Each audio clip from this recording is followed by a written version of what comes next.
when will Star Citizen finally release 1.0? And of 20,000 voters, the options are 2026, 2027, or never. I think you can guess how many voters guessed never.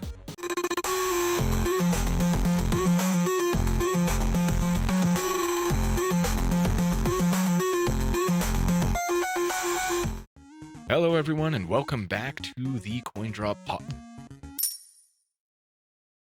Hello, everyone, and welcome back to the CoinDrop podcast. This is episode. Shut up, Chris. Now I have to do it a third time.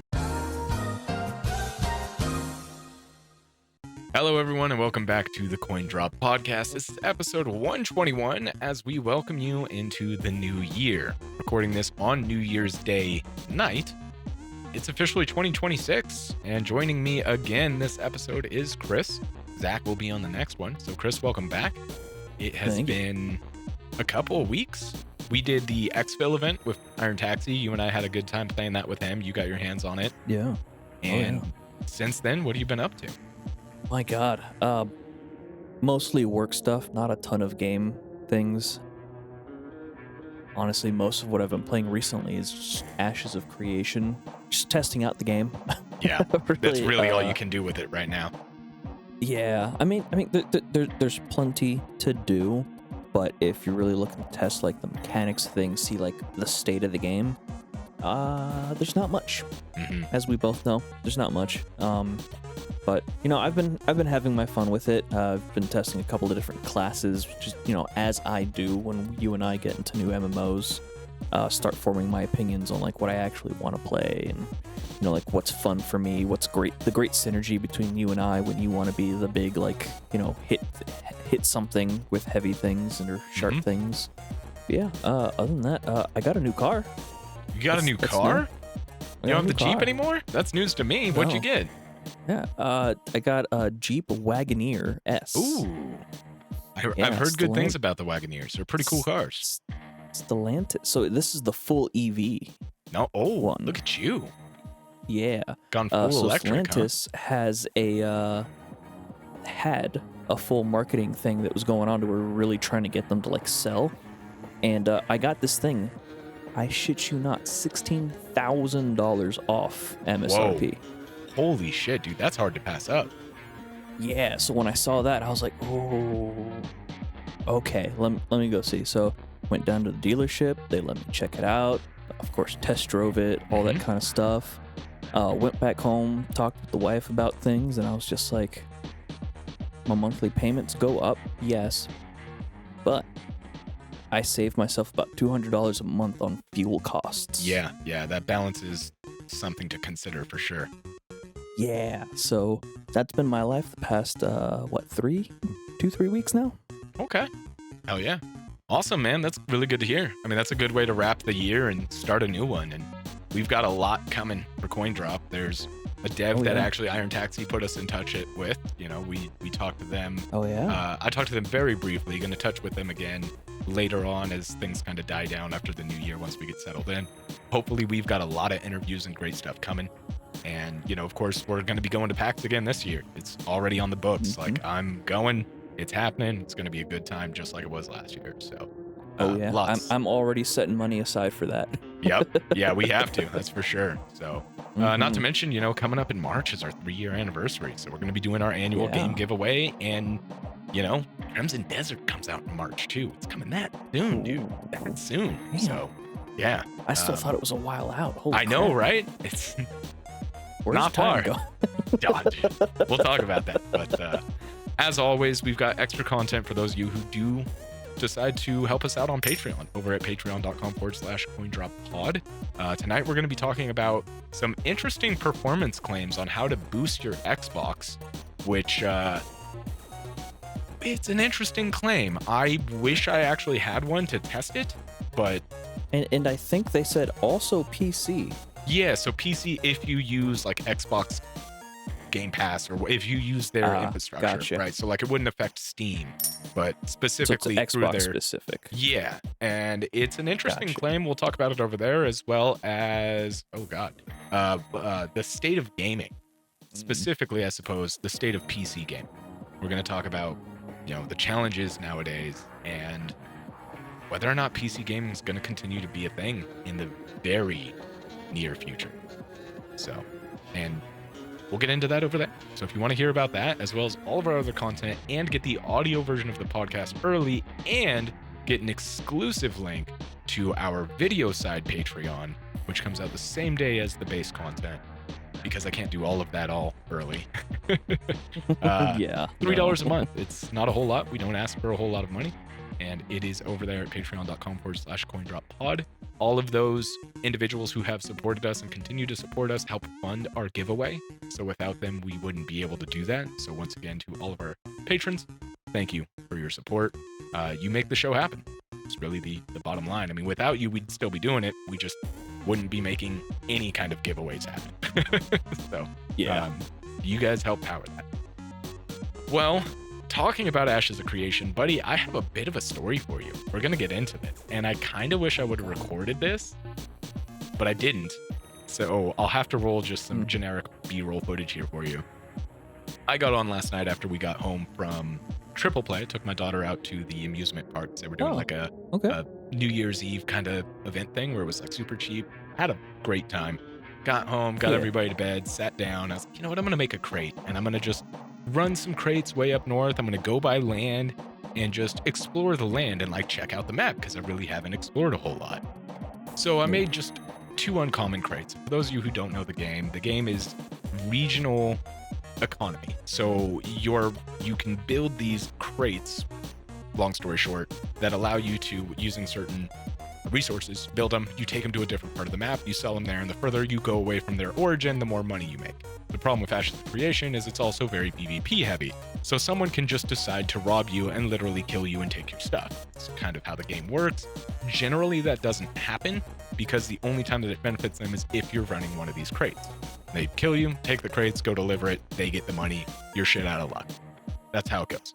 So, knowing this risk, I'm like, it's 1 o'clock in the morning. Who's going to be on trying to rob people? So I get like halfway to my destination, and this little dwarf dude rolls up, and he decides to message me as I'm just running down the road, because I'm looking at him. I'm like, he's level 25. What does he want with me? Doesn't want anything from me. He's like, give me one of your crates or lose both. So I only made 2. And I was like, go fuck yourself. So he's like, do you want to die? I was like, you can kill me. Like, I don't have any. I literally made this with shit just laying around and was just trying to explore the map and just figured I'd make some money doing it. So like, go fuck yourself. So he kills me, one-shots me, right? Because in that game, once you're level 25, there is no fighting back. He literally killed me in one hit, even though I was level 16. So, I was a little upset. I was like, I don't fucking enjoy the nothing, whatever. He's like, I mean, I got 2 crates. And I'm like, okay, enjoy the nothing. Like, spare parts, right? Shit that I wasn't using, I threw in those crates to make money off. Yeah. And you made them common? They were uncommon, but like uncommon scripts for me are whatever. Like, there's so much gathered resources. It's not that big a deal. It was wasted time for him, yeah. So, obviously I was a little upset, right? Anybody would be. Like, I was just trying to explore the map, make some money, whatever. A little frustrated. So I'm giving him the shit, calling him a bunch of shit, basement dwelling piece of shit, that kind of stuff. And he's feeding off it, as they do, right? Like, that's their whole thing. Like, those kind of players are going to feed off of that. So I'm like, you know what? Let me flip this a bit. So this guy made the mistake of messaging me in the first place. Now I've got his username. What can I do to this guy? Because I can't beat him. I'm never going to beat this guy in a fight. He's level 25 and the game hasn't even been out a month. This dude has no life. He's been on Ashes of Creation since it dropped and hasn't left. So he's clearly got no life outside this game. So what can I do to him? Well, I can annoy the living fuck out of him, is what I can do. Yeah. So I just start messaging him. And like I said, start calling him, all these names, basement dweller, piece of shit. And I'm like, let me flip this. Your mom is real proud of you. You mean so much to so many people. Your life is so important. You are just the best person. Just start giving him all the compliments. Been like, hey, just remember, when you die, you will have affected so many people's lives and everyone will like, just laying it on thick. And he's not really responding to it. So I'm like, okay, what else can I do? And so this has become my thing. I entered his name into chat so many times, I have it memorized now. So I'm talking to him and I'm like, what? I can bug him. I can grief him and just kind of blow up his chat feed. But I just kept typing like, hey, you there? Or like calling him stuff or saying things to him. And I was like, you know what I'm going to do? I'm going to brain dump this guy. I'm going to just start dumping information on this dude and just use him as this cathartic nothing, this void I can just yell at and not give a fuck if I'm upsetting, because fuck this dude anyways. So I start dumping into this guy all this information that I'm just like, yeah, you know, being married and having a life is so hard. My wife and I, we did this. It was fun. It was a good time, all this and that. But then we did this and this happened. And, you know, I've got this truck that I've been working on and been thinking about getting a supercharger on it. But superchargers, you know, they use the engine to rob it of horse. And I'm just dumping. And I go into it, dude. I go hard because, you know, I'm a mechanic. So I'm like, oh, do you know the difference between a turbocharger and a supercharger? Let me tell you. So this does this and this. And I'm just like maybe 5 words a message. So my feed is blowing up just like his. If he had anybody he was talking to, he wasn't carrying a conversation with him. I blew up this man's messages. Just dumping, talking about turbochargers, superchargers. And he's like, hey, you remember that one time I killed you and took your crates? I was like, oh, yeah. But, you know, this, and this. And I was like, oh, yeah, you know the 4 strokes of an engine, right? Suck, squeeze, bang, blow, kind of like your mom did last night. Well, you know, you do that with a turbo. Dude, Dude, I was lagging. So I was just interlacing these little insults each time. Be like, you know, if you ever decide to get out of your basement and do some work, maybe this will help you get a job, you know, having some work ethic. Now, who am I kidding? You'd rather steal shit from people and feed off of people rather than do any actual work. But let me tell you how superchargers, I just, for like a good while. And then he finally comes in, he's like, hey, you should change this. Or you should tell me. He's like, oh, I get it now. You're telling me the story about the guy who peaked in high school. I was like, no. We'll get to your story later. I'm still talking. And just kept going. And the best part, dude, is I was like, hey, we should be friends, man. Let me friend request you. I just kept spamming him friend invites. He finally accepted. And I was just sitting there like fishing, just blowing up his messages. So now every time I get on that game, I'm going to check if he's online and I'm going to just throw knowledge at him. Just dump all over him. Oh, God. Yeah. That's great. Yeah, I was like, That's I'm great. having I like a good that. time. That's the downside to a PvP open game like that, right? Is like some people shouldn't be playing the game, but yeah, that's besides the point. So yeah, I'm looking forward to just dumping everything that's in my brain on that guy every time I'm logged in and I see him logged in. You know what you need to do, right? What? Send me his name. So oh, I'll give it to you. Yep, I'll give it to you. Heck yeah, we'll do that. Yeah, I mean that's story time. It was a lot of fun and it was very cathartic. Like I felt good afterwards, just brain dumping. And I was like, he logged off and I was like, oh, I guess I'll play the game now. I was like, my toy's gone. All right. Aw. Well, let's talk a little bit about some tech.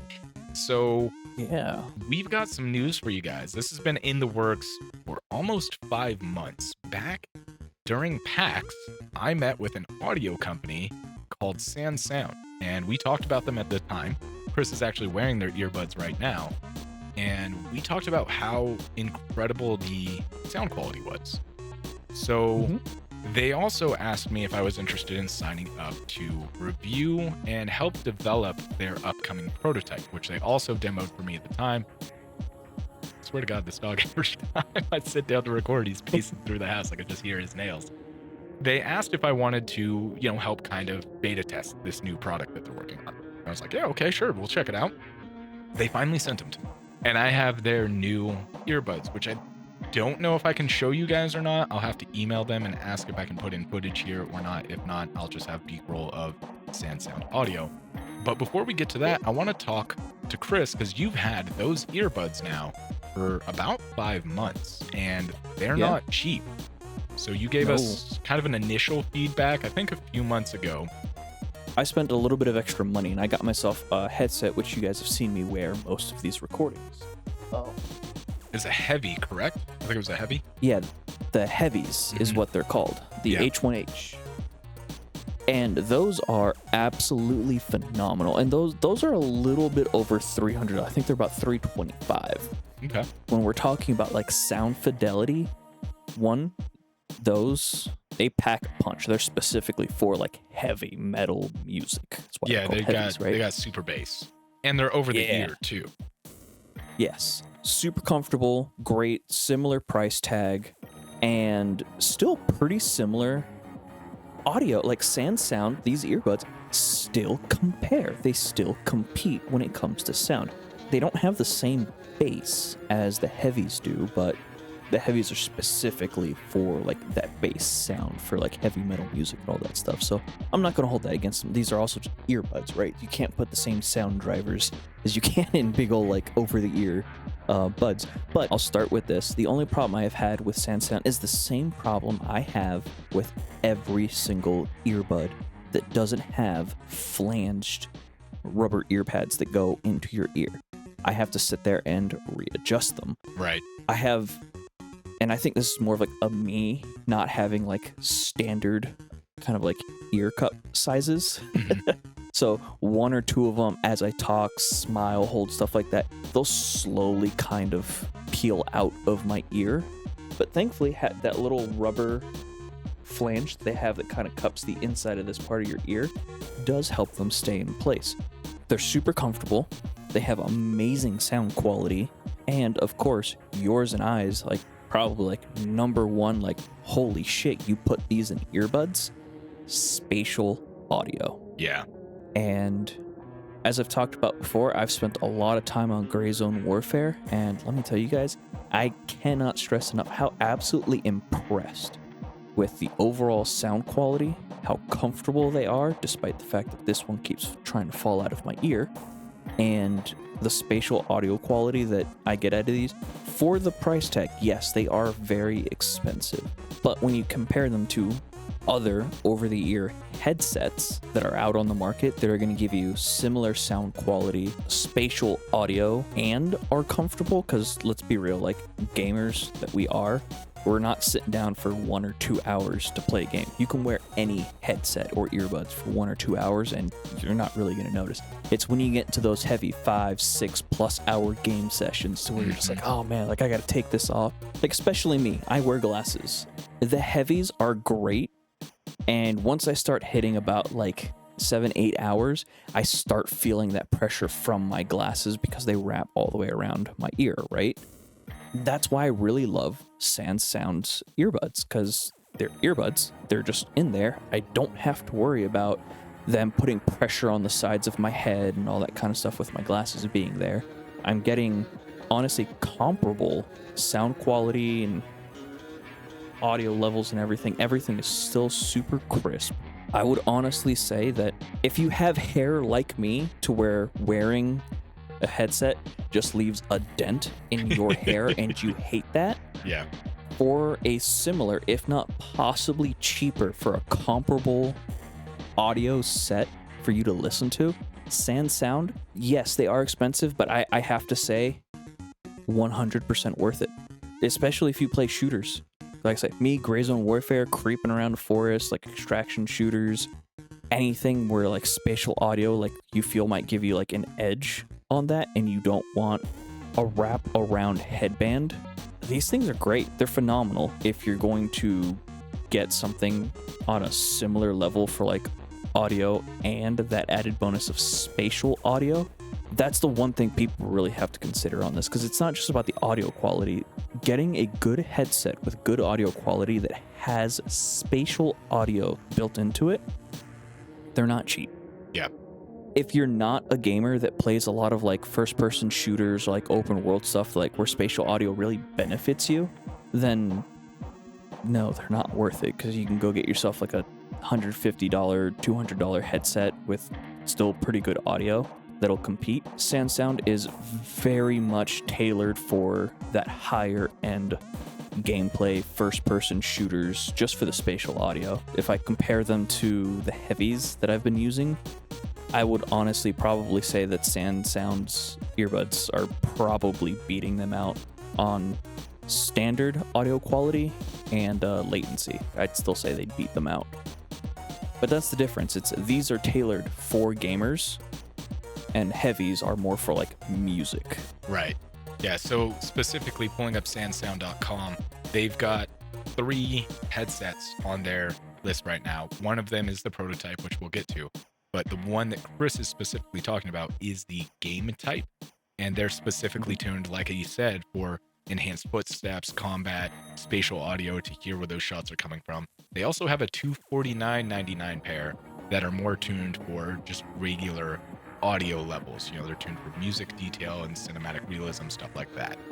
They also have a lag-free or low-lag Bluetooth, but they don't have the no-lag dual transmission 2.4 gigahertz that the game type does. Because if I'm not mistaken, you can plug a USB-C into the back of those and then plug it directly into your console or PC and get that 2.4 gigahertz connection that makes it basically lag-free. Yes, I'm gonna be honest. When I first started playing this, and back when I was heavily playing Gray Zone Warfare with the roommate, I had them plugged into my computer basically all the time. Between having them plugged in and operating off of like your Bluetooth setting, I've never been like an audiophile where like I sit here and like study all of this, but as a day-to-day gamer user, I listen to a bunch of stuff. I haven't noticed that much of a difference. There is a difference, but it's not like a, oh, holy shit. Even just using them off like the Bluetooth setting, like the latency is still phenomenal. Like there's virtually none. These things, the earbuds themselves, I would still say need to be charged at a minimum every other day. And even then, we're still talking if you have like a solid like 10-hour gaming day, which, let's be real, most people our age don't. I just happen to be one of the fortunate few people who can be like, hey, I'm gonna go sit in front of my computer for fucking 10 hours a day and play some video games because I can. Yeah. Hopefully that doesn't change 2026. I think the case itself basically holds a total like of giving your earbuds 33 hours worth of charge time, but I haven't actually tested that aspect to see how long they go before they need to be charged, which will probably be something I do here in the future. The important thing is they are long enough battery life that they don't die on. Like, that's the big thing, right? Yeah, I started a game session once that recently that I recall, 8 o'clock in the morning to like 10 o'clock at night, and I wore these things all freaking day. Nice. No problem. Oh yeah. Well, I want to talk about the prototype. They have some information about it on their website, but they're wired is the wild thing right off the bat. These are wired earbuds. We've gone back in time, folks. This is 2002 again, and we're doing wired earbuds. It's USB-C type, so you don't gotta fuck with like an adapter or anything like that. They're straight up USB-C. And the audio quality of these, I'd have to listen to the ones that I gave Chris again, but I would honestly say are leaps and bounds better than what Chris is wearing. Now, they're not tuned for gaming. These are very specifically, like his headphones for gaming are built for gaming, but the audio depth, the fidelity in the wired headphones that I'm trialing, that they're going to be selling sometime this year, is incredible. First thing I put it up against is just immediately metal. You've got such a wide range of sounds, of pitches, of instruments, incredible depth. Like Bring Me the Horizon, As I Lay Dying, All Shall Perish, August Burns Red, Memphis Mayfire, Chevelle, Avenged Sevenfold, Kill Switch Engage, you know, everything, Sabaton, everything in Sabaton. here. Sabaton. It all sounds amazing, incredible quality. And the one thing that I find often with headphones that are super tuned for music is they usually lack when you don't listen to music, like a podcast, like what we do, or an audiobook or something like that. They don't perform the same because the tune on them is specifically designed for music. Well, I can say that my experience so far has been fairly positive in both realms. I've listened to a couple of different podcasts with them today, and they have a much better hook system in them, which I can kind of show here. I'll show you the box that it came with. So that's their extras, and they fit much better in the ears than I think the GameWare do, and they're far more comfortable. So I DoorDash for about 2 to 3 hours a night to help cover gaps, and I usually wear my Bose headphones. And by the end of the night, my headphones have hurt my ears. Like, I'm dying to get them out of my ears. These, I could still be wearing them and be fine. They were fantastic. Now, wired is an interesting thing to go back to after being wireless for so long. And there are places where the wire becomes an issue. There are things that we've gotten used to doing where we can just set our phone somewhere and fuck off and do something because we're not attached to it. So one thing I generally do is, I'll watch something on YouTube when I'm folding laundry.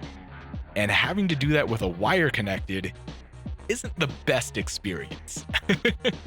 Audio quality was still good, but this is a trial pair, so I'm also going to mention some things that weren't great. These are still in development. I'm just gonna say that again. For whatever reason, wired headphones, specifically these, and I don't have any other wired headphones, so I can't verify this, wired headphones don't interact well with some things. So for example, when I was folding laundry trying to watch YouTube, even though I wasn't hitting the button that's on the little connector thing where the mic is, it kept pausing YouTube. I even got to the point where I was holding it away from my chest to make sure I wasn't like bumping it when I was moving. It kept pausing the video. And I don't know if that's a YouTube encoding thing where it's trying to figure out if I'm wearing headphones, if headphones came disconnected somehow, because these are wired. And nobody uses wired headphones anymore. So I don't know if that's a YouTube thing. I don't know if that's these headphones thing. But specifically with YouTube, it kept stopping. Interesting. So I've got it pulled up here on the website, and it actually says release or coming late 2025. Yeah. But there's still nothing on the website. That's because they were sale. supposed to release, but they didn't get it. Like, I was supposed to have these like 4 or 5 months ago. Yeah. But their shipment got things, right? Like Stuff tariffs happened. and stuff happened. So Is that like, I'm just going to call it like a lapel thing. Yeah. Is that like a touch screen kind of deal? Like, So I thought does it have so. like the touch sensor? That's what I thought, but it doesn't seem to. It's just the mic, and it's a cool RGB effect that kind of glows and changes color as it just kind of sits there idle. I don't know Is that a button on the back of Yes, it? so that's your play pause button. I wish it had like, Okay. when I give them some feedback, I'm gonna be like, there's 2 main things that I want. Add a button for audio up and down, so I don't have to pull my phone out to adjust the audio, right? Like build an audio button into that. And then it's not something I expect to see change, neither of these really at this point, but I like headphones that have magnets on them. So especially when they're wired like this, you can just pop the other one to the one you're actually wearing. So that way you have one ear exposed to, the environment. With these, you just let it dangle, old school style, which isn't really an issue, but like Zune back in the day broke me on that when they released their headphones, their premium headphones, and they had the magnets on them. Brilliant design. Yup. Oh, God, I miss Zoom. The call quality, I did some phone calls on it, incredibly clear. The microphone is crisp. The audio fidelity of this is really good. And even podcast audiobooks for the most part sounded really good. I did notice one of the podcasts I listened to didn't sound great. It sounded really muddy and underwater. I don't know if that's just the nature of those 2 individuals, their tone of voice and the mix that they use to kind of balance out their audio. But our podcast sounded great and a couple others that I listened to, and some audiobooks. So the wired thing is a weird thing to transition back to, but it also has like a nostalgic vibe to it that just something about wearing a hoodie, having your phone in your pocket, and a wire up to your ears just feels comfortable, I guess. I don't really know how to say it any other way. I mean, I guess. So with me, like that nostalgia, it's not like a nostalgic thing for me because I've spent a couple of years as a bounty hunter, so I've spent hours upon days with a wired earbud up on, so like that feeling of like, oh man, I missed, there's something about like that Sure. never went away for me. Yeah. Because between like all like the military stuff I've had to do involving radios, headsets, and all that kind of nonsense, bail enforcement, bounty hunting, having all Right. my personal radio equipment, like that never went away for me. Honestly, if anything, it annoyed the shit out of me. And, there's going to be that, right? Like, there's going to be that level of, like, this isn't going to be for everyone. But I can tell you the audio quality of this. Dude, Greta Van Fleet listening to this sounded incredible. It was like hearing the songs again for the first time. It was unreal how good the quality was. And I actually had to turn my phone down to literally like 1/3 of actual audio because these things are so powerful. I would be terrified to have these in my ears and have my headphones turned all the way up. They are freaking loud, man. So loud. It's important to know the founder of SoundSound is the engineer, the audio engineer who has, I think, 40 plus years of audio engineer experience, who built the original Beats by Dre. He was the one that Dre reached out to build the headphones. And he's been trying to recreate the level of audio quality you can get from over-the-ear headphones into earbuds. And he's pretty much there at this point. I think he's got it. So, I mean, that's SoundSound. If you guys want to check them out, we'll put a link in. This wasn't necessarily sponsored, but to be 100% transparent, those earbuds were given to us for free at PAX. This trial test prototype was given to me for free. It's not so much a handshake kind of nudge kind of thing. This is genuinely a product I like and I believe in. So this isn't so much an ad, so much as us endorsing a really good product that I think we can both agree is worth checking out if you guys are in the market for a high-end pair of earbuds. And if you're interested in next level audio that's wired, their wired earbuds are incredible. I will probably have them as my go-to for a long time. The biggest hiccup I have with them is, again, they're a test pair, so some phone games, it like wouldn't launch the phone game. I specifically was trying to play KOTOR on the mobile phone. No idea why, but I went to launch the game, and it could be, again, that specific game because it's old and the audio files, the formatting, audio engineer nonsense. Anyways, when I would go to launch the game, it would straight up crash. But when I unplugged the headphones, I could play the game just fine. So I don't know, again, what that's about. When I played Downwell, the only other mobile game that I play, worked fine. So I think it has something more to do with KOTOR than it does the headphones, but who knows? Either way, the biggest downside is obviously you're using your USB-C port. You can't exactly charge your phone while you're using these earbuds. That's kind of the only major downside, in my opinion. I hope that was at least enjoyable for you guys. I know tech isn't something we usually cover. It's something I'd love to cover more, but this is kind of the first company that's reached out to us and wanted to kind of work with us. So maybe we'll have more of that in the future. I'd love to do, PC hardware and things like that, but that's not really our bag. So maybe once every now and then. Check them out, SoundSound. We're excited to see where they go and what they do next. They make good stuff, in my opinion, and they're worth checking out. But talking about things worth checking out, Chris, you've got a new game, an indie game that you were going to share with us. This is PAX, not to be confused with PAX. So PAX, the post-apocalypse courier service, is an indie game that came across, of all things, while I was actually charging my new car today. All right. I'm just sitting in the car. We took the dog out for a walk around while we were letting the car charge. Came back to the car because it was cold as shit today.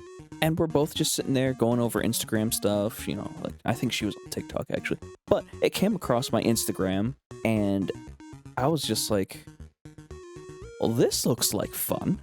It actually looks like it just recently got announced. But it's by a studio called Studio 316, and they're a UK-based studio. It's a 7-man team. Based off of what I've seen on just like the 2 trailers that they've got on there, you go from point A to point B kind of game. You're delivering packages and things like that, but you get to customize your own vehicle, so you can make it from like a bog standard truck to this big up-armored, like, enclosed vehicle. You can have multiple vehicles and all this kind of stuff. Single player up to 4-player co-op, I believe, says on Steam. Let me pull that up now. Yeah, it looks like it. I'm watching the trailer for it right now. It looks like there's 4 or so individuals.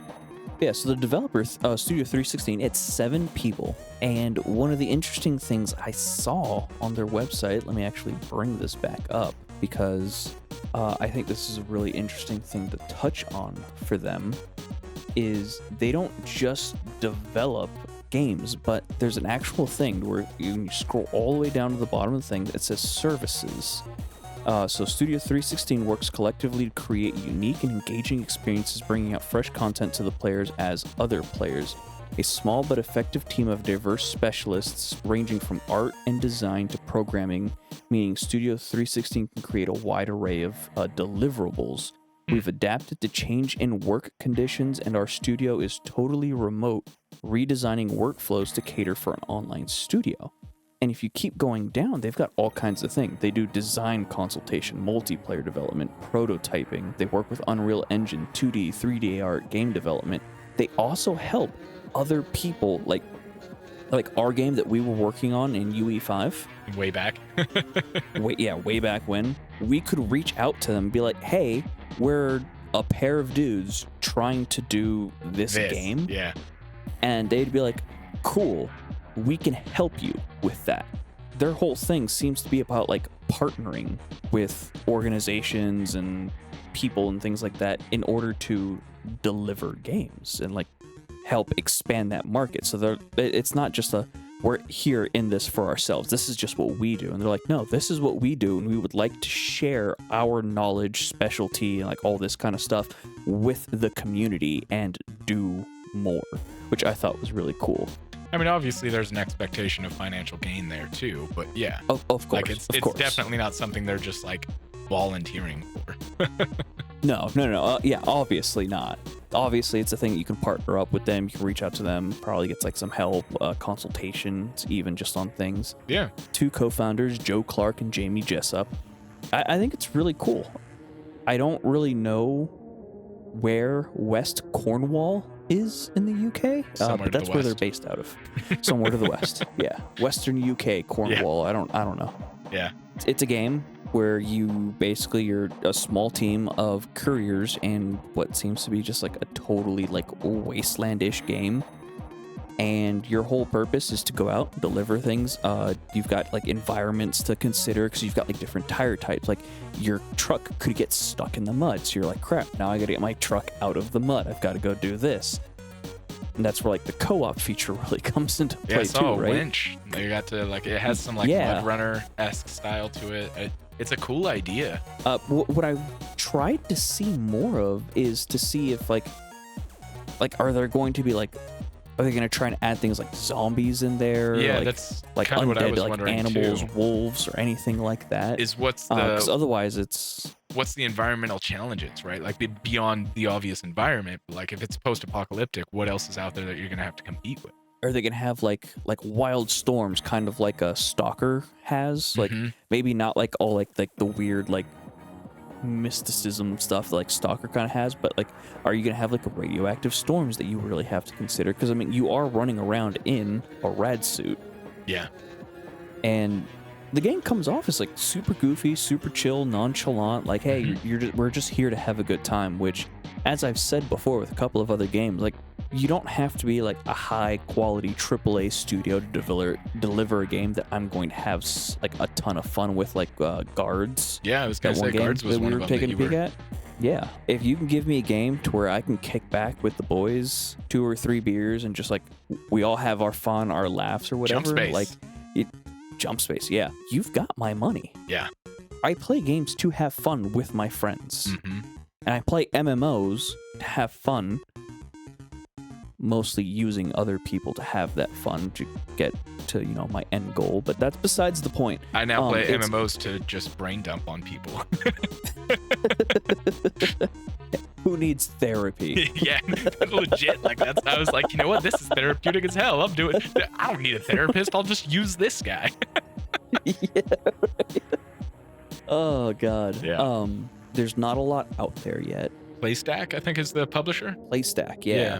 Which I don't know much about them. Partnered with. I don't know either.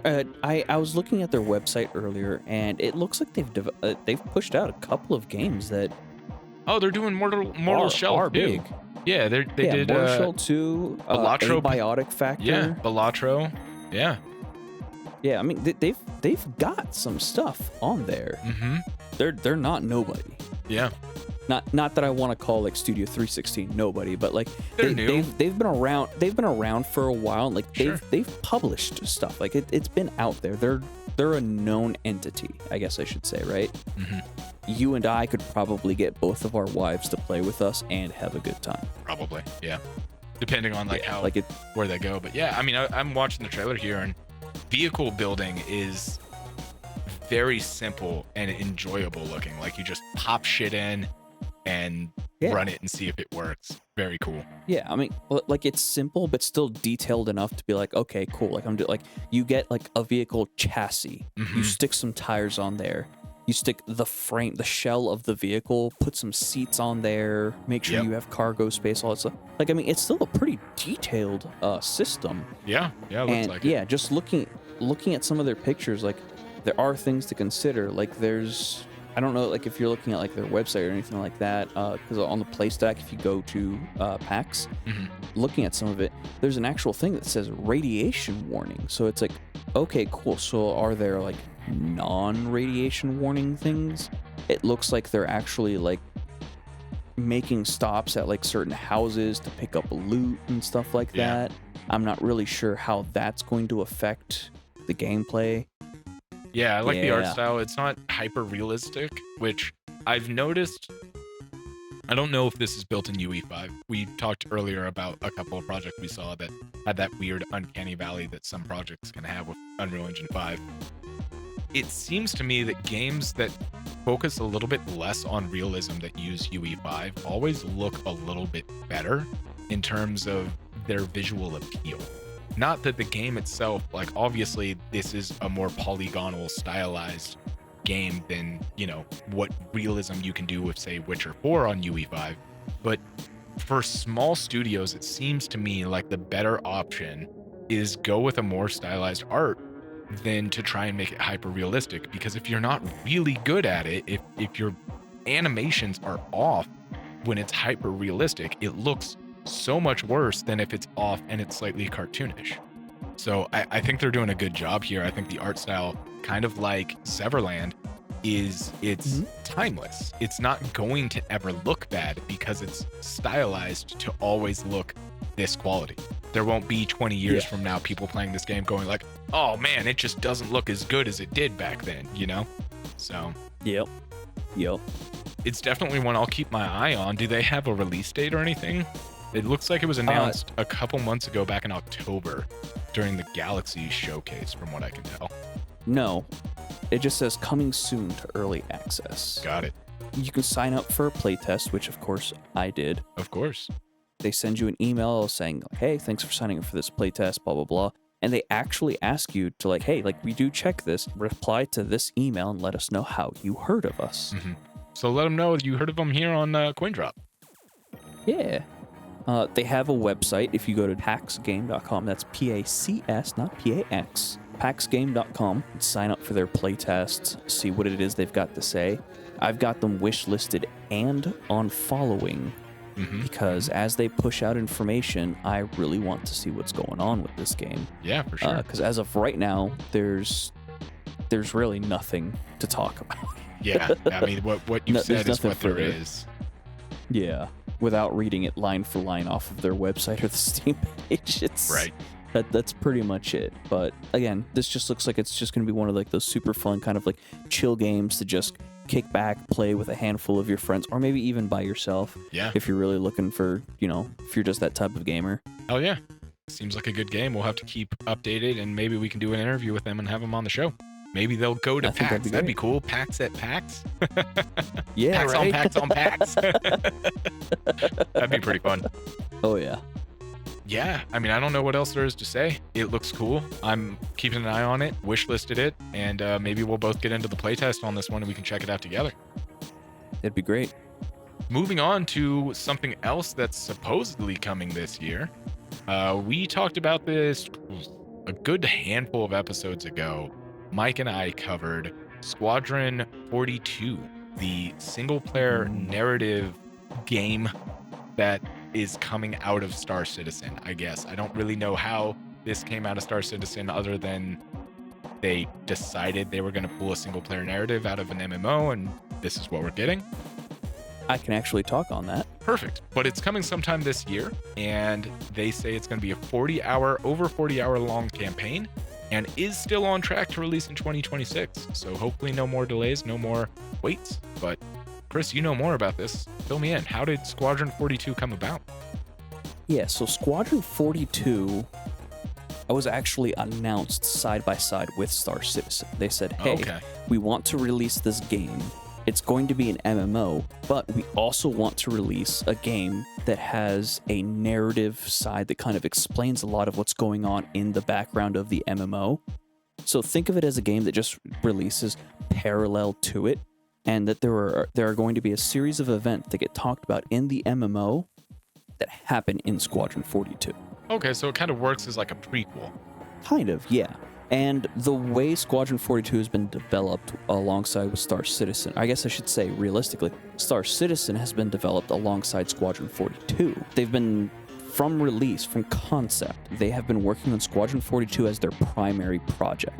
It's part of the reason why Star Citizen's been taking so long to develop as a game and go into like full release and all that kind of stuff, because they're building everything in Squadron 42 to develop as like assets, flight, like, can this thing fly the way we want it to fly? Will Sure. these things interact the way we want them to interact? They develop them in Squadron 42, and once they're comfortable with it, they'll push it over to testing for Star Citizen. Gotcha. And so that's kind of the relationship between those two games right there. Okay. It's kind two of like totally separate games. it's kind of the way interesting. It's actually kind of the way Hello Games is doing Light No Fire, right? They're pushing stuff Yeah. in No Man's Sky because they're building it in Light No Fire, and like, hey, we can backport this into this and like test it here and see what players think, and then you'll Yeah. have it for Light No Fire. Interesting. Okay. Yeah. That's not a Yeah. bad way to do it.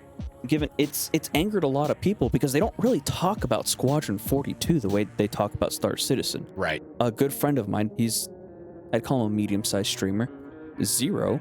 He's partnered with Star Citizen as a streamer on Twitch.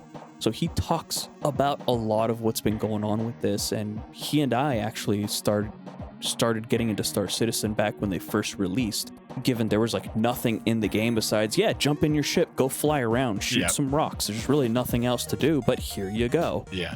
So he and I, we were kind of like in the initial playtest, doing all that kind of great fun stuff, and then I was kind of like, I'm gonna give this a couple of years and see what happens. A couple months ago, when they released the trailer for Squadron 42, and they said, hey, this is what we've got going on right now, a lot of people were like, great, this is cool. When does it come out? And they're like, well, we're aiming for 26, but we don't really know yet. So this is the first time that they've come out and actually said, hey, this game is fully playable as is right now, and we are on track to release this game in 2026. They haven't given us which quarter Yeah. they're releasing the game in yet, but that's great news, because then that actually means that all of the time and effort they've been spending in Squadron 42 can now be diverted to focus on Star Citizen, because now they don't have a split focus, so now they can wholly focus on Star Citizen and help speed that track up into more like a 1.0, hopefully in the next 2-3 years, for being realistic. Squadron 42 has been on my list of like,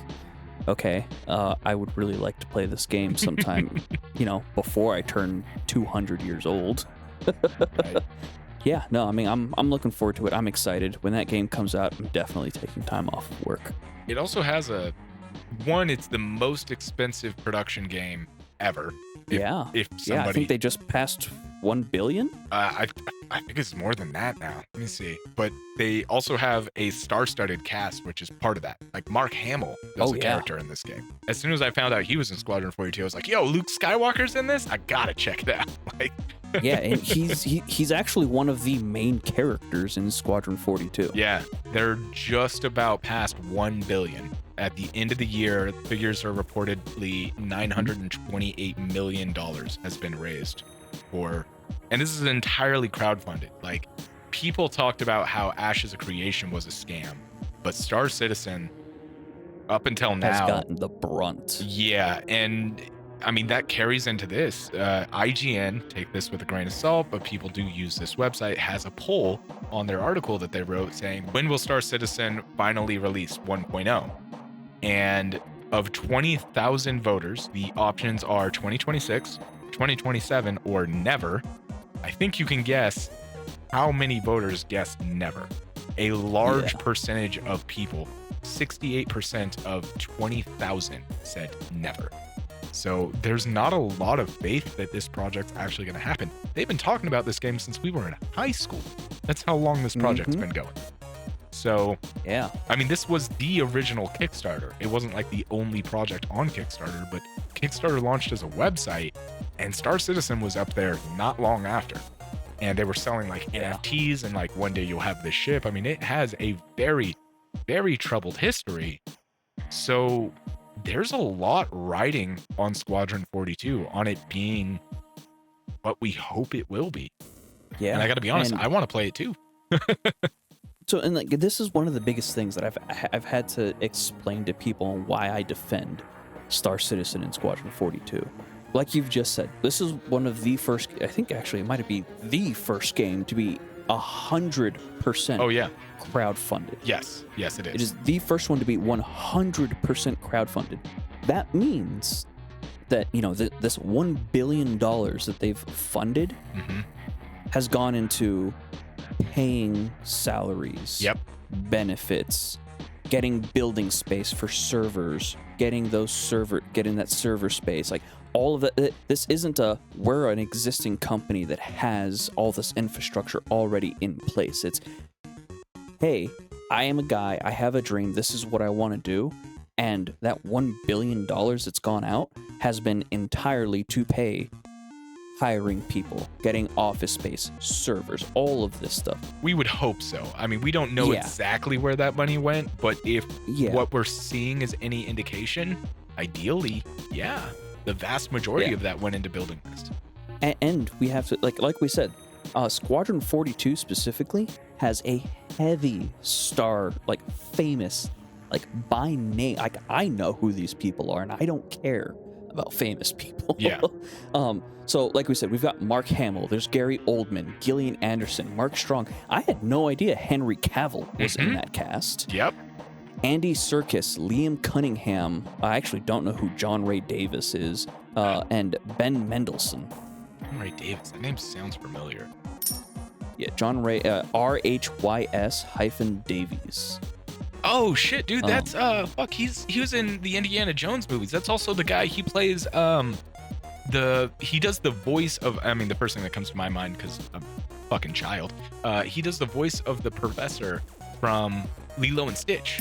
He's the space scientist. Oh, how did I know? I know this dude by face. Yeah, I didn't realize that was his name. He's also in Sliders, which is like the first thing I saw that he was in, which was a really crazy show from the late 90s, early 2000s about multiversal travel. Very cool actor. Very cool guy. He's a famous voice actor. Yes, incredibly famous. I know he's done Some movies. He's a very famous voice actor. He's done. He was in both Indiana Jones Raiders and the Lost Ark, Indiana Jones The Last Crusade. He was in Lord of the Rings, Two Towers, Return of the King, The Lost World. I mean, he's in a lot of stuff. Most of it is like bad B movies or voice acting for things like, you know, Lilo and Stitch and things of that nature. But yeah, he was in. He's definitely most known for his voice acting. Yes. He's been in a handful of like top tier movies, but yeah, he's mostly been in like B-rate movies and stuff like that. He's an actual actor. He's not, you know, I voice act. Like that's the difference. Yeah. Paying those people to play fully casted mocap suit roles in this game, like that's not cheap either. Yeah. Mark Hamill alone is probably quite expensive. And Henry Cavill. God, yeah. Knowing Henry Cavill though, he's probably just like, save some of that money. I will do this for a little cheaper because I also want to see this happen. Yeah, the man's looking at this going like, I need a Warhammer skin. He's like, give me some 40K skins. Would not be surprised if there were some 40K references revolving around his character. Honestly, some of the ships even look kind of 40K-ish. Some of them. Yeah. Like the Ildris, I believe, is heavily influenced on the 40K's dreadnoughts. What's interesting is we're at a point, Star Citizen, it was the first game that wanted to do the dream of, you know, completely seamless transition from planet to space, right? And then No Man's Sky came out and it did it. And then, you know, not Squadron 42, Star Citizen wanted to be like, okay, well, we're going to be the first game that does like cockpit to like EVAG to, all this. We got jump space for that, right? So it's like all of these things that Star Citizen wanted to do first, they're definitely not anymore. But that doesn't necessarily mean they can't do it better. So the hope is that this game, honestly, I think this game's got more hope behind it than GTA 6, at least in my opinion. GTA 6, I don't really give a shit personally, but Star Citizen has the potential to be something really good, and God help the developers if it's not. That amount of money that has been sunk into a project solely from people who believe in you is either the most incredible con ever, or they better release something really good. And here's where a lot of concerns have been, and I don't know how much you know about the founder. Yeah, I don't know. He has crowdfunded a game before, and this is me speaking off of stuff on memory. Do not quote me on this because it might not be 100% accurate. So just take it with a grain of salt. Yeah. So if I'm remembering correctly, he has crowdfunded a game before that did not deliver. Additionally, that has been why there have been a lot of concerns revolving around Star Citizen and the way they've been doing everything. A lot of people have argued that it's like, hey, focus on one game. And arguably a lot of people would be like, you've already put so much effort into Squadron 42. Focus on Squadron 42 as an initial release.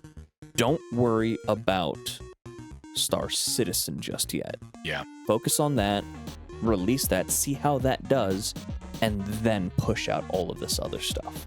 Instead, they're working everything in tandem. I actually think they started using the Star Citizen realm to test a lot of what's been going on and like to fine-tune what they've been doing for Squadron 42. So there's just a bunch of back and forth, but the games come in tandem.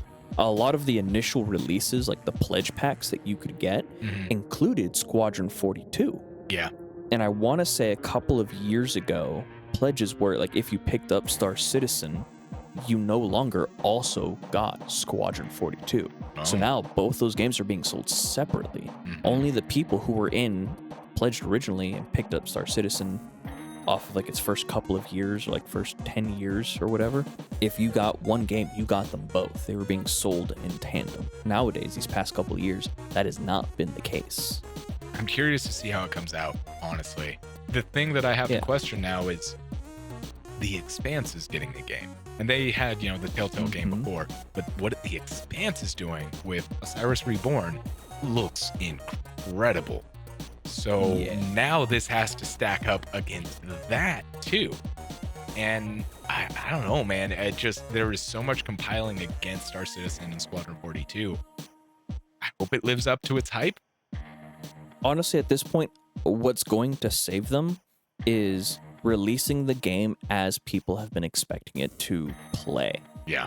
They have enough of a cult following to where as long as the game doesn't tank and suck, they're going to be successful. Like, just period. It's going to happen.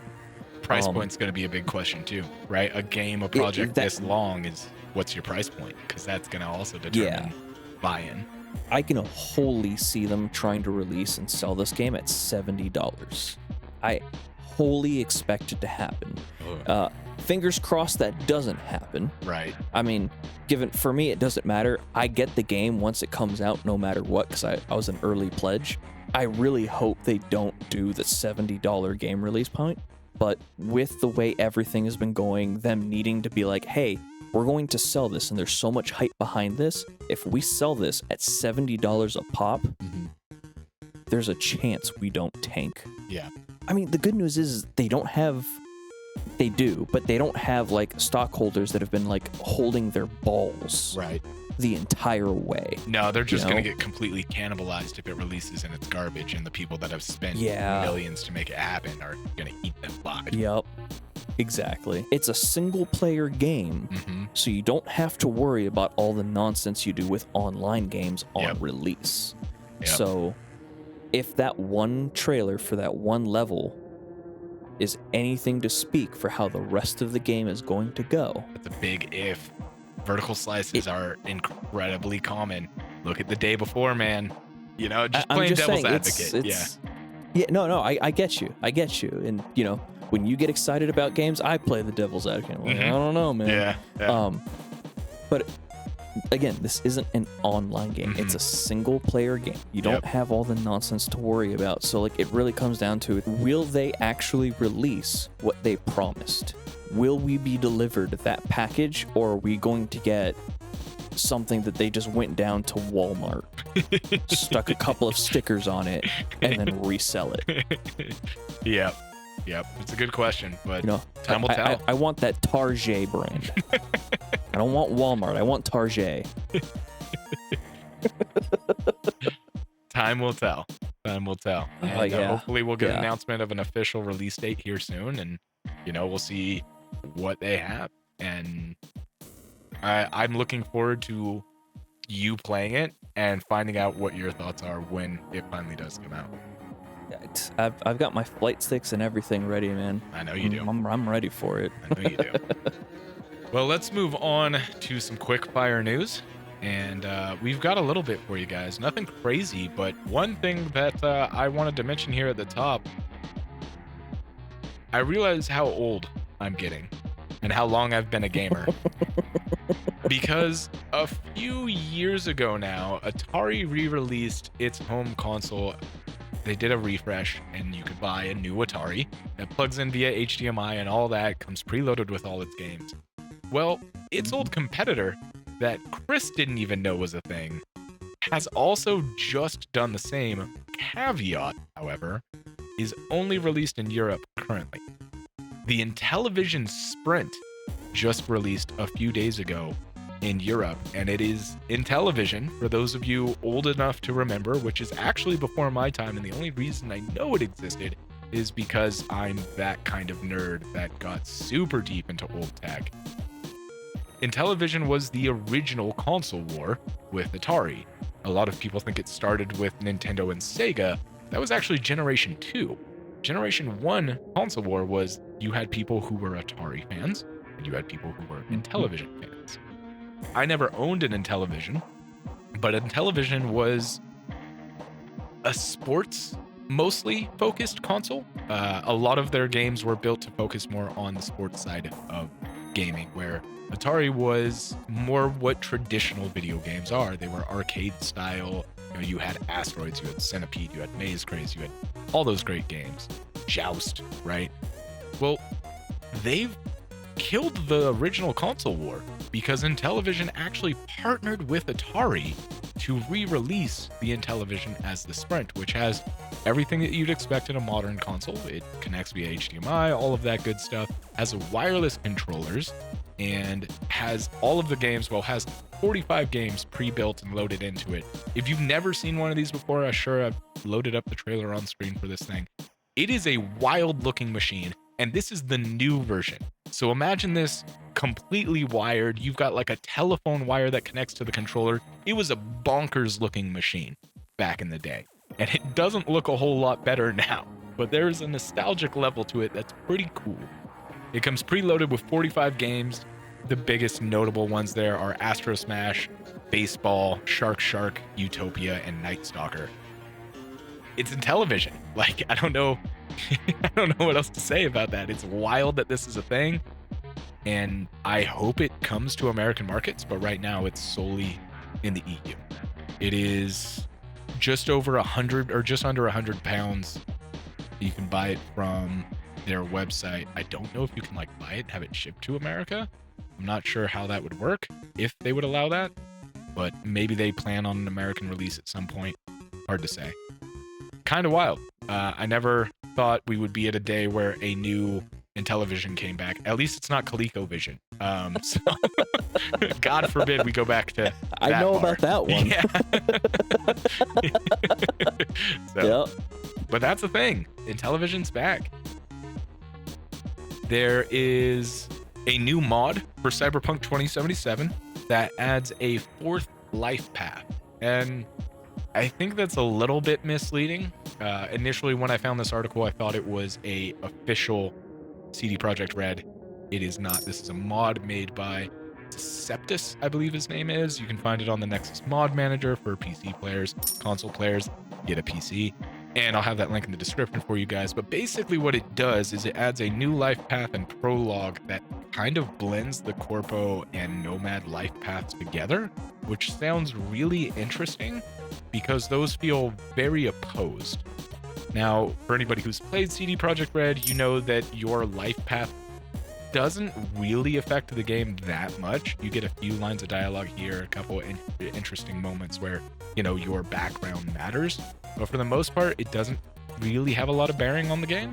So I'm really curious how they made this work. If they chose like, well, this section, we're going to lean on the Nomad dialogue and call it this. In this section, we're going to lean on the Corpo dialogue. So I'm curious to see how that all plays out. But if you're looking for another... If I remember right, go ahead. It only affects the beginning of the game and the very end. Ish, right? So you've got some stuff in terms of like strictly dialogue. Yeah. It's a couple of things, but like your origin really only shines at the beginning when you're just like, oh, okay, here I'm learning the game. This is the story. This is the beginning story path I've chosen. Right. And then I think the dialogue options that you get at the very end of the game during the assault there. But outside of that, I don't really think it matters. There's some bits where you'll have like street kid. Like I played a street kid, so you'll have some quests where like you have a street kid thing you can say when it comes to like dealing with the Moxies and things like that. So there's bits where it comes into play, but it's not the main focus of the game. But it's interesting if you're looking for another reason to go back to CD Projekt Red's masterpiece that is Cyberpunk 2077, which is a funny thing to say now about that game, that it's a masterpiece, but sure as hell is. This is another one for you. Check it out. Could be fun. NetEase has announced that they are shutting down their Marvel game. No, it's not Marvel Rivals. Marvel Mystic Mayhem is a tactical mobile RPG, for those of you who like mobile games that are out there. And it's shutting down, probably because it failed, probably because it's a mobile game, and probably because it's generic, like most mobile games are. The best mobile games are games that weren't made for mobile. I'm just going to put that out there. Like the Final Fantasies that got remade and re-released on phone, that are the original game that you pay for, and then you have that game designed to play on the phone. Knights of the Old Republic, another great example. The best phone games are games that existed before phones. Just gonna leave that out there. Yeah. This is kind of a moot point. I'm sure everyone at this point has heard this all over the internet. Expedition 33 lost, I believe, both their Game of the Year award and Indie Breakout Game of the Year award because of AI content that isn't in the game. I'm getting real sick of people's hate towards AI to the point where it's just belligerent. Yes, you shouldn't use AI if you're a multi-billion-dollar AAA developer. You should be using people because you have a responsibility as a multi-billion-dollar AAA developer to employ people rather than cut people from your business and replace them with AI. But if you're a small indie studio, you have every right and reason to use AI. Beyond that, I don't want to get into the rant. It's fine. Expedition 33 had no reason losing those awards. It's bullshit that they lost them. Even if I'm not the happiest that they won it, they definitely deserved it. And losing it over the formality of using AI for their game when the content that was AI isn't even in the game is bullshit. And if you want to hear anybody else's opinion, they're basically going to echo what I just echoed, because I think everybody can agree universally that that's bullshit. Yeah, because if I remember right, the claim for like the whole like, oh, you guys use AI in your game was just like, yeah, we used AI initially, realized we hated it, and then we rebuilt it and did everything by hand. Yep. So like, yes, we had AI in the game during like the concept phases and all that stuff. We used it to build it, but like we didn't. If I remember right, I don't think it was there on release. It was there on release, but it was early on, from my understanding. They patched it out pretty quickly. Yeah. From what I remember reading, if it was at release, they patched it out pretty damn quickly. And I don't want to spend too much time on this, but AI is a tool, and the tool is not the problem. The user is. Right? There's a lot of backlash going against Larian right now because Sven straight up said that they're using AI exactly as it's intended, which is for brainstorming and like quick production to get the ideas in a framework that they can go, does this work? Do we like this? Can we move forward with this? That's what AI is for. It's for quick production so you can test ideas and thoughts and brainstorm. They're using AI in Divinity exactly as it was intended. When companies like Activision Blizzard lay off 3,200 employees and then turn around and release the worst reviewed Call of Duty in history and is riddled with AI, that's a problem. There's a difference. AI isn't bad, it's how you use it that matters. And sure, if you want to make the argument that AI steals art from other creators, sure, so does every artist. It's called inspiration. It's a normal process. Not gonna get on the soapbox. Just gonna leave it at that. AI is not the enemy, and unfortunately, much like nuclear weapons, it is here to stay. It will kill us, and that will be the end of it, because that's the ultimate inevitable path of AI. It will undo us. We uncorked that genie. There is no putting it back in its bottle. Whether you personally use it or not is irrelevant. It's here now, and there's nothing we can do about it. Sorry. I was about to say, when the guy believes that AI is here to kill us, says AI is not the enemy, like, that's a statement, people. But yeah, no, you're absolutely right. Yeah. It is a tool to a means to an end. Yeah. And there's nothing wrong with small studios using it. I fully support any small studio that wants to use that because they can't afford to hire artists. I paid $150 for the 3 pixel art PNGs that I had made of Chris, Zach, and I. I paid $150. I took hours of my life coordinating with the artist, multiple reworks, multiple talks, multiple changes, when I could have made the same thing free using AI art. Sure, it's stolen. I pay for this podcast out of my own pocket. I had to budget $150 for that art when I could have done it myself for free. The reality is it's good for the people that need it, that cannot afford the luxury of hiring someone. I will always try to support artists, but the reality is, man, I'm not artistically talented, but I wish I could make art, and AI makes that a possibility for me. And if I need AI to make just some stupid little fucking logo thing for me, fine. If some indie company needs it for asset generation, fine. If you're a multi-million-dollar corporation and you're laying people off expecting the rest of people to do more work using AI to fill the gaps, that's a problem. There's a difference, and the difference is important. Until eventually we're all enslaved by AI and used as human batteries, if we're not already in the Matrix being used as human batteries. I'm pretty convinced we are at this point. It's okay. Yeah. Hey, Chris. I just want my food. Yeah. Can I get that food? Oh, no, we're still working on it. Oh, God. We're going to retell that story one day, because we're never letting that go. No. We're never letting that go. No. We'll retell it next time. The pinnacle of minimum wage workers. Look, I'm just saying, man, that is the best argument I've ever seen in my life for Matrix theory. That was a glitch in the Matrix if I've ever seen one. Yeah. Anyways. Even I can't deny that. Yeah. Moving on. Last thing we have for you guys on Quickfire. I realize I spent way more time on Expedition 33 than I intended to after saying it was going to be short, but that's what happens when you uncork AI. Dread Meridian is a new VR survival horror game made by, I think this is pronounced Kukri Game? Not sure. But it is a VR first-person survival horror that feels very like Resident Evil 4 first-person VR vibes. It has that kind of vibe to it, in my opinion. And it's inspired by Lovecraft's At the Mountains of Madness, which is an incredible H.P. Lovecraft story, if you like H.P. Lovecraft. So more occult Lovecraftian horror, VR. They're also doing the co-op mode for this one.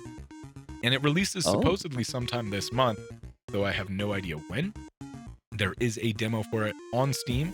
And from what I saw, it's also going to release on Meta. So that's pretty cool. Yeah. I'm a big fan of survival horror. I love VR games. I love VR games that are actual games, right? Like that's the thing for a long time. VR games were like gimmicky, shooting galleries, or job simulator, or I expect you to die. Great games, or keep talking and nobody explodes. great games, but they're not video games. They're something in between a tabletop and a video game. They're almost there. Yeah. And games Yeah, like I mean, Dread really Meridian. the only like real like games the VR had was like Beat Saber or And again, like those games aren't- of that nature. Yeah, and we're finally at a place, I think Half-Life Alyx was really the catalyst for that, right? Like one of the first VR games that I was interested in was the Walking Dead game, right? They had the Walking Dead, then they did part 2 of that, and you've got that team now makes Behemoth, I think is what it's called, which is another great VR game. You've got Half-Life now, Alyx. We're getting to a point where we're actually getting real full-length video game experiences in VR, and I couldn't be more happy about it. Especially with the Steam frame around the corner, Dread Meridian seems like a no-brainer. I can't wait to see it come out and what they do with it. So, looking forward to that. Oh yeah. It has the thing everybody lately has been screaming about, which is the yellow paint to show you where to climb and what to do. I don't understand people's absolute disdain for that. I have watched gamers struggle with not knowing what to do. I have personally struggled with not knowing what to do. It's a helpful little clue. I don't get the fucking problem, but it's also People are realistic to a certain extent. So Yeah. No, people are just weird. people are weird. That is a fact. But that is all we have on the free side. Thank you again for joining us. I hope you guys enjoyed kind of our thoughts on Sans Sound and our experience with their product. I hope you enjoyed, Chris bringing PAX to your guys' attention. Still hoping they go to PAX, because PAX at PAX sounds really fun to say. I enjoy saying that. Yeah, right. And Yeah, I'm hoping they answer my email and I can actually hopefully try and talk them into like an interview here Yeah, on that the would be great. podcast for the game. that would be awesome. Yeah, I'll let you head that up and work that, because I usually work that angle too. So if you want to reach out to them, and I imagine they'll probably respond as most indies that I've contacted have, is that they're focused on release of the game, and once the game's out, we might be able to get them. But yeah, the next few weeks of the podcast are gonna be light. We are at the beginning of the year, and this is pretty common that news kind of dies down at the end of the year. We get kind of a lull until about spring. Obviously by March, things will kick off. We'll have, Crimson Desert will be coming out. There's a ton of new games coming this spring. We'll be ramping up towards the summer game show, all that good stuff. But there will be some light episodes. So we're going to try and fill those gaps and give you guys good content as much as we can and talk about some good stuff. But that's kind of the nature of this industry. It goes through peaks and valleys. Sometimes it's stacked, sometimes it's not. That's about it. Chris, anything to say? Anything to add? Tell your cat I said hi. And we will see you guys next time.